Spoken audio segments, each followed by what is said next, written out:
Imaginez une jeune mariée, née dans la royauté, dont le corps ne lui appartenait pas.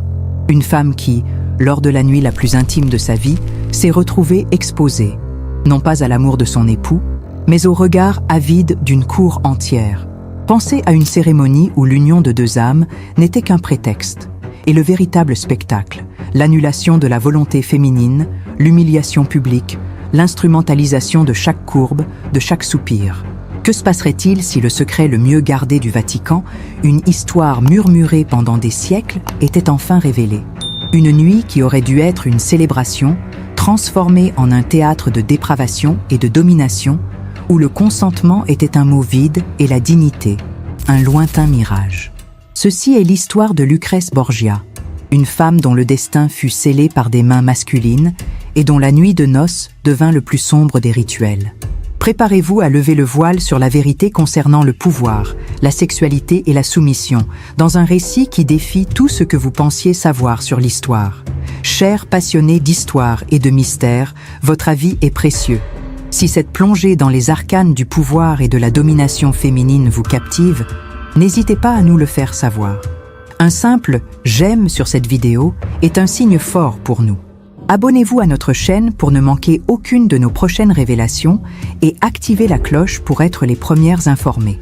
Dites-nous en commentaire d'où vous nous regardez, de quelle ville, de quelle région de France. Votre localisation nous aide à mieux comprendre notre communauté. Et surtout, quelles autres figures féminines de l'histoire, dont les récits intimes ont été tus ou déformés, aimeriez-vous voir explorer dans nos futures enquêtes? Votre participation enrichit notre quête de vérité. Pour comprendre l'ampleur de ce qui fut imposé à Lucrèce Borgia, il est impératif de se plonger dans le tissu social et politique de la Renaissance italienne, une époque de splendeur artistique, mais aussi de machinations impitoyables. Nous sommes à la fin du XVe siècle, au cœur d'une Italie fragmentée, où les cités-États rivalisent de pouvoir et d'influence. Le Vatican, sous l'égide du pape Alexandre VI, le père de Lucrèce, n'est pas seulement un centre spirituel, c'est une puissance temporelle colossale, une cour royale où les alliances se font et se défont au gré des intérêts familiaux et politiques.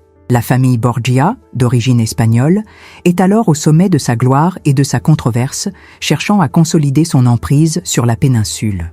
Dans ce contexte, les femmes de haut rang, même celles issues des lignées les plus puissantes, étaient souvent des pions sur l'échiquier politique. Leur corps, leur virginité, leur fertilité étaient des monnaies d'échange, des instruments pour sceller des traités, garantir des héritages ou forger des alliances.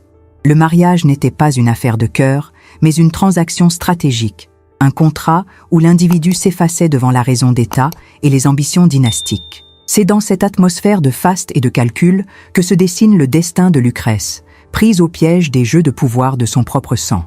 Au cœur de ce drame se trouve Lucrèce Borgia, une figure dont le nom seul évoque un mélange fascinant de beauté, de pouvoir et de scandale. Née en 1480, elle est la fille du cardinal Rodrigo Borgia, qui deviendra le pape Alexandre VI, et de Vanozza Catanei. Dès son plus jeune âge, Lucrèce est une pièce maîtresse dans les stratégies matrimoniales de son père et de son frère, César Borgia, tous deux animés par une ambition dévorante. Elle n'est pas une femme de son temps comme les autres. Son éducation raffinée, sa maîtrise de plusieurs langues, son goût pour les arts et la poésie la distinguent. Pourtant, ses qualités sont éclipsées par la réputation sulfureuse de sa famille et par les rumeurs persistantes d'inceste et d'empoisonnement qui les entourent. Lucrèce est avant tout un instrument, un corps à marier, dont la valeur réside dans sa capacité à forger des alliances et à légitimer le pouvoir des Borgia. Ses époux successifs, Giovanni Sforza, Alphonse d'Aragon et enfin Alphonse d'Este, sont choisis non par amour, mais pour servir des desseins politiques précis. Chaque mariage est une étape dans l'ascension de sa famille. Chaque nuit de noces, un acte de validation publique. Sa vie est un témoignage poignant de la façon dont, même au sommet de la hiérarchie sociale, la femme pouvait être dépossédée de son corps et de son destin, transformée en un simple objet d'échange dans les jeux de pouvoir masculin. Le destin de Lucrèce Borgia n'était pas une exception, mais le reflet d'un système profondément enraciné, où le corps féminin, particulièrement celui des femmes de pouvoir, était le théâtre d'un contrôle intime et systématique. Les mécanismes mis en place pour garantir la pureté de la lignée et la légitimité des héritiers étaient d'une complexité et d'une cruauté insoupçonnées. Dès l'enfance, les jeunes filles de la noblesse étaient soumises à une surveillance constante. Leur nourrice, puis leur dame de compagnie, étaient des yeux et des oreilles au service de la famille, chargées de rapporter le moindre écart, le moindre signe d'une curiosité jugée inconvenante. L'éducation elle-même était un instrument de contrôle, visant à inculquer une obéissance absolue et une acceptation silencieuse de leur rôle futur. À l'approche du mariage, cette surveillance s'intensifiait, devenant une véritable ingérence dans la sphère la plus privée. Des examens physiques obligatoires étaient monnaie courante, menés par des matrones ou des médecins, parfois même des prêtres, dont le rôle était de certifier la virginité de la future mariée. Ces inspections corporelles, souvent brutales et humiliantes, n'étaient pas de simples formalités. Elles étaient des rituels de validation, des preuves tangibles de la valeur de la femme sur le marché matrimonial. Imaginez la terreur et la honte ressenties par ces jeunes filles, dont l'intimité était violée au nom de la raison d'État. Les protocoles de préparation à la nuit de noces étaient tout aussi rigoureux. Des manuels secrets, des instructions explicites transmises en secret de génération en génération, détaillaient les comportements attendus, les postures, les attitudes. Le corps de la femme était préparé, parfois même traité avec des onguents ou des décoctions pour garantir la réussite de l'acte et surtout la production d'un héritier mâle. Ces rituels d'initiation sexuelle n'avaient rien de romantique. Ils étaient des leçons de soumission, des démonstrations de pouvoir où le plaisir féminin était absent, voire réprimé. Des témoignages, souvent censurés ou dissimulés, nous parviennent à travers les âges. Des gardes, des médecins de cour, des prêtres confesseurs et surtout des dames de compagnie ont laissé des bribes de récits qui révèlent l'ampleur de ce contrôle. Ces voix, souvent anonymes, décrivent des scènes où la femme était réduite à un objet, son corps devenant un champ de bataille politique. Des documents, retrouvés dans des archives poussiéreuses, confirment l'existence de ces systèmes de surveillance intime. Des registres de cour mentionnent des inspections de pureté, des lettres interceptées révèlent les pressions exercées sur les jeunes mariés, des chroniques secrètes détaillant les attentes précises concernant la consommation du mariage. Dans le cas de Lucrèce, ces mécanismes de contrôle étaient exacerbés par la nature même de sa famille. Les Borgia, avides de pouvoir, ne laissaient rien au hasard. Chaque aspect de sa vie, de ses fréquentations à ses pensées intimes, était scruté. Son corps était un atout politique inestimable, et sa sexualité une ressource à gérer avec la plus grande rigueur. La pression était immense, la menace de la disgrâce planait constamment. Les rituels de validation de la virginité, puis de la fertilité, étaient pour elle des épreuves publiques, des moments où son corps était mis en scène, examiné, jugé.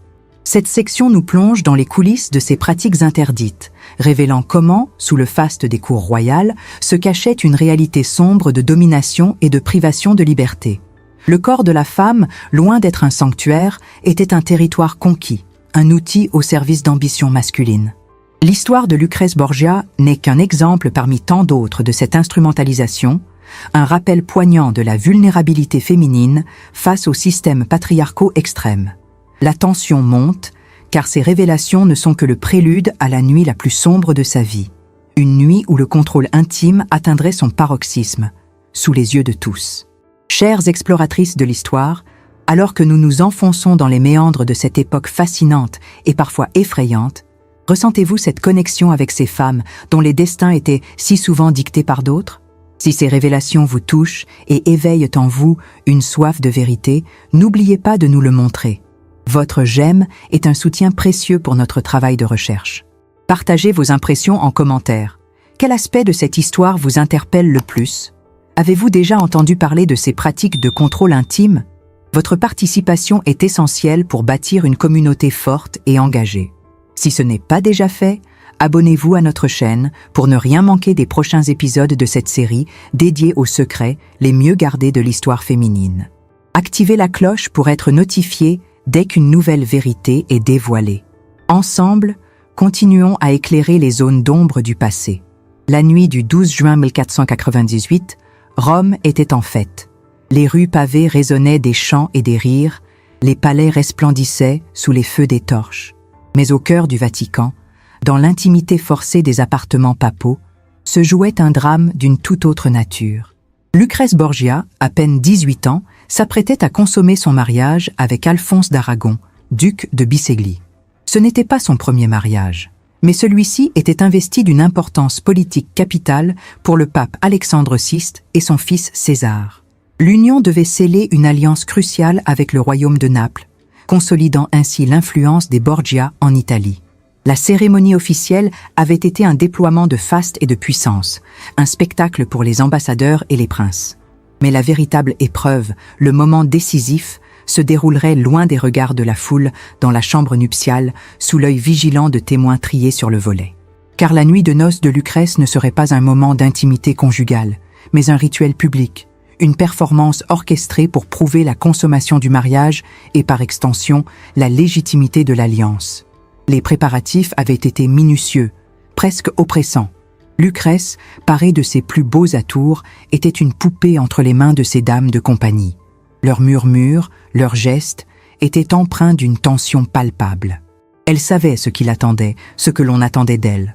Des potions, prétendument aphrodisiaques ou destinées à faciliter l'acte, lui avaient été administrées, transformant son corps en un laboratoire de la domination. Son esprit, lui, devait être préparé à l'humiliation, à la perte de son autonomie la plus fondamentale. Lorsque les portes de la chambre nuptiale s'ouvrirent, ce ne fut pas pour accueillir un couple d'amoureux, mais une assemblée silencieuse. Des cardinaux au visage impassible, des ambassadeurs au regard curieux, des médecins aux mains expertes et des matrones aux yeux perçants. Tous étaient là, témoins forcés ou volontaires de ce spectacle macabre. Le lit, somptueusement décoré, était le centre de cette scène. Sur les draps de lin fin, une tache rouge serait la preuve irréfutable, le sceau de l'union. Les témoignages de cette nuit sont rares, souvent censurés, mais des bribes ont traversé les siècles. Des chroniques secrètes, des lettres interceptées par des espions rivaux, des confessions murmurées par des dames de compagnie effrayées, tous convergent vers une même réalité. L'absence totale de consentement, la violence symbolique et physique. Lucrèce, vêtue d'une chemise de nuit transparente, fut conduite au lit, son corps exposé au regard scrutateur. Alphonse d'Aragon, lui aussi sous pression, devait accomplir son devoir, prouver sa virilité et la validité de l'union. Le rituel était précis. Après l'acte, les draps souillés devaient être présentés à l'assemblée, une preuve matérielle de la consommation. Mais ce soir-là, l'histoire prend une tournure encore plus sombre. Des rumeurs persistantes, relayées par des sources contemporaines, parlent d'une triple consommation. Non pas une, mais 3 fois. L'acte aurait été répété. Pourquoi ? Pour s'assurer de la fertilité de Lucrèce ? Pour affirmer la domination totale sur son corps ? Ou, plus pervers encore, pour humilier publiquement la jeune femme, la réduire à un simple objet sexuel devant une audience captive. Des récits glaçants évoquent la présence de son propre père, le pape Alexandre VI, et de son frère, César Borgia, parmi les témoins. L'idée même est insoutenable, mais elle circule dans les chroniques de l'époque, alimentant la légende noire des Borgia. Si ces allégations sont vraies, elles révèlent une perversion inouïe, une instrumentalisation du corps féminin poussée à son paroxysme. Lucrèce n'était plus une femme, mais un trophée, une possession, dont l'intimité la plus sacrée était violée et exposée. Des documents archéologiques, découverts bien plus tard dans les archives secrètes du Vatican, des registres de dépenses pour des cérémonies spéciales et des récompenses aux témoins, semblent corroborer l'existence de ces pratiques. Des correspondances diplomatiques, échangées entre les cours européennes, mentionnent avec une discrétion forcée les particularités des mariages Borgia, laissant entendre des pratiques peu orthodoxes. Cette nuit-là, Lucrèce n'a pas seulement perdu sa virginité, elle a perdu une part de son âme. Son corps, son intimité, sa dignité ont été bafoués, non pas dans le secret d'une alcôve, mais sous les yeux d'une cour entière. Le silence qui a suivi cette nuit fut assourdissant, un silence de honte et de terreur. Le traumatisme de cette expérience, de cette triple violation, a dû la marquer à jamais. Elle était devenue, malgré elle, le symbole de l'ultime subjugation féminine, une victime des jeux de pouvoir les plus cruels. Le rideau est tombé sur cette scène, mais les répercussions de cette nuit allaient se faire sentir bien au-delà des murs du Vatican, laissant une cicatrice indélébile sur l'histoire. Le lever du soleil sur Rome, le lendemain de cette nuit mémorable, n'apporta aucun apaisement. Au contraire, il marqua le début d'une nouvelle phase de contrôle et de validation. Les draps, maculés de sang, n'étaient pas simplement des preuves, ils étaient des trophées, exhibés aux yeux des témoins restants. Des matrones expérimentées, dont le rôle était de confirmer la virginité perdue et l'accomplissement de l'acte, procédèrent à des examens minutieux.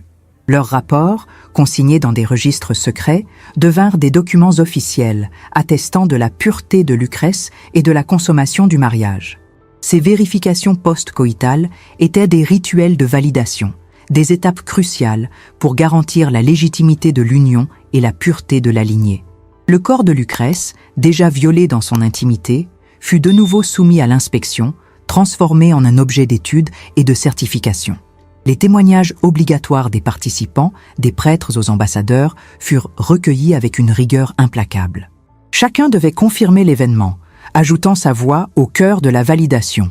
Ces déclarations, souvent dictées et non spontanées, scellaient le récit officiel, effaçant toute dissidence ou toute interprétation alternative. Les documents officiels produits à la suite de cette nuit, des contrats de mariage au registre de cour, servaient à légitimer l'alliance et à justifier les manœuvres politiques des Borgia. La nuit de noces de Lucrèce, loin d'être un événement privé, était devenue un acte politique majeur, dont les répercussions allaient bien au-delà de la chambre nuptiale. Les conséquences immédiates de cette nuit furent profondes. L'alliance avec le royaume de Naples fut consolidée, renforçant la position des Borgia sur l'échiquier italien. Lucrèce, désormais épouse d'Alphonse d'Aragon, devint un pion encore plus précieux dans les stratégies de son père et de son frère. Mais cette consolidation politique eut un coût humain incalculable. Le traumatisme de cette nuit, de cette triple violation, laissa une cicatrice indélébile sur l'âme de Lucrèce. Des récits contemporains, bien que rares et souvent voilés, suggèrent une transformation de sa personnalité. La jeune fille enjouée et cultivée laissa place à une femme plus réservée, plus méfiante, dont le regard portait le poids d'une expérience indicible. À long terme, les réverbérations de ces pratiques intimes furent encore plus dévastatrices. L'instrumentalisation du corps féminin, la réduction de la femme à un simple objet de pouvoir, eut un impact profond sur la structure de pouvoir de l'époque. Les alliances se formaient et se brisaient au gré des mariages, des naissances et des décès, souvent orchestrés par des mains masculines. Les femmes, même celles de haut rang, étaient reléguées à un rôle passif, leur destin étant entièrement dicté par les ambitions de leur père, frère ou époux. L'histoire de Lucrèce Borgia n'est qu'un exemple poignant de ce silenciement systématique. Son histoire, comme celle de tant d'autres femmes, fut réécrite, censurée, déformée pour servir les récits officiels. Les rumeurs d'inceste et d'empoisonnement, souvent attribuées aux Borgia, peuvent être interprétées comme des tentatives de discréditer une famille dont les pratiques étaient jugées trop extrêmes, même pour l'époque. Mais ces rumeurs servaient aussi à masquer la réalité de la domination et de l'instrumentalisation des femmes, transformant les victimes en figures scandaleuses.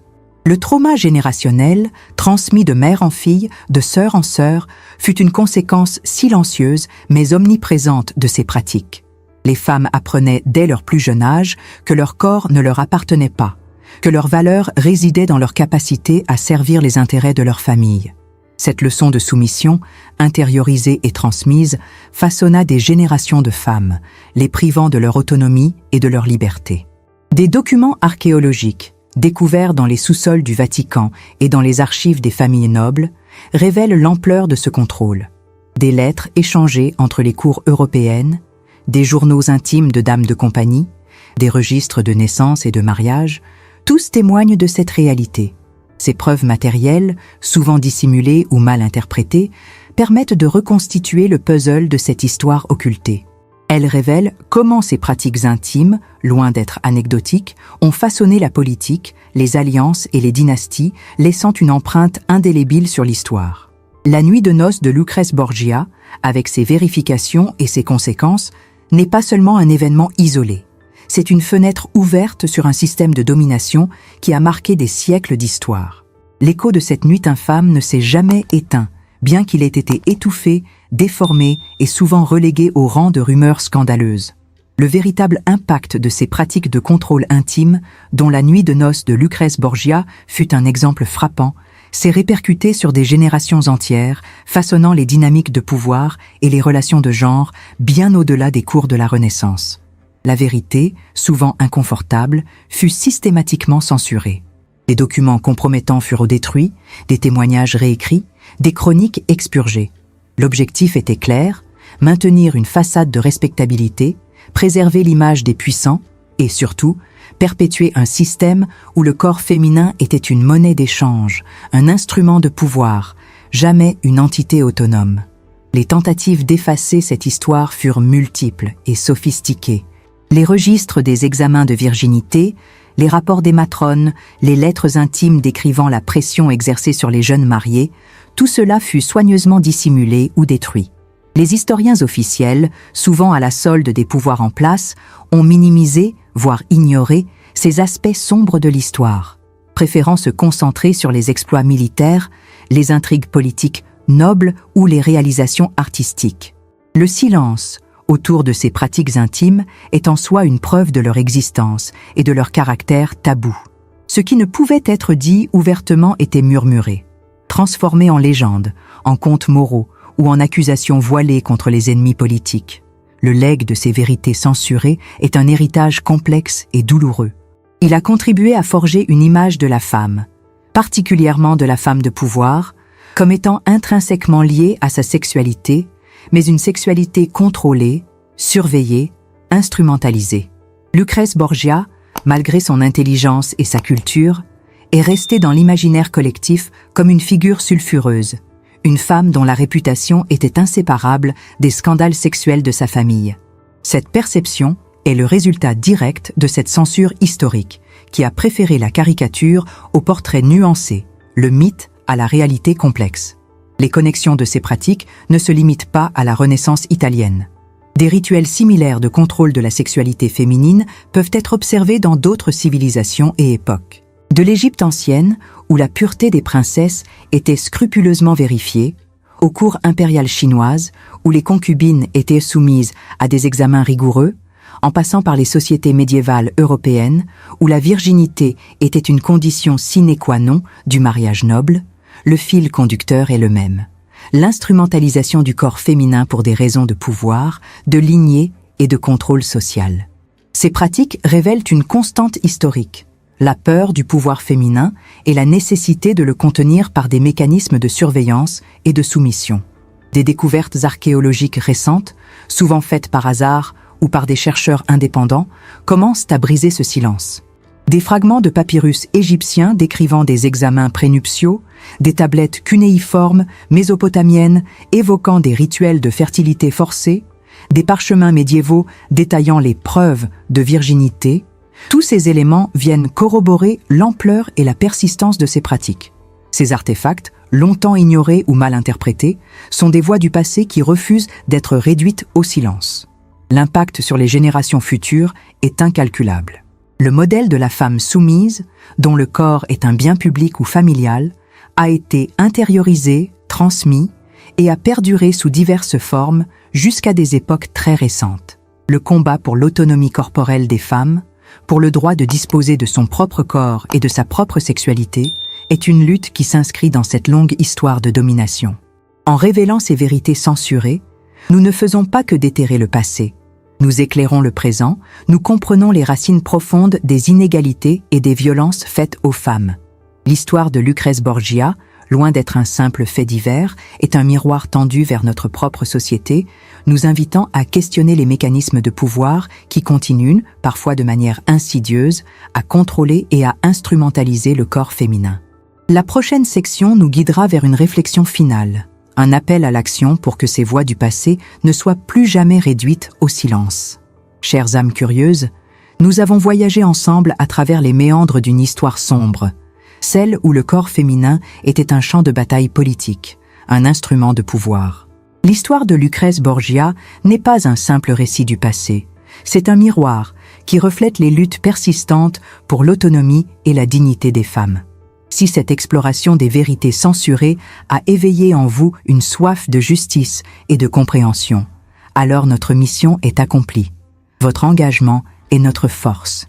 Un simple j'aime sur cette vidéo est un signe que ces histoires doivent être racontées, que ces voix doivent être entendues.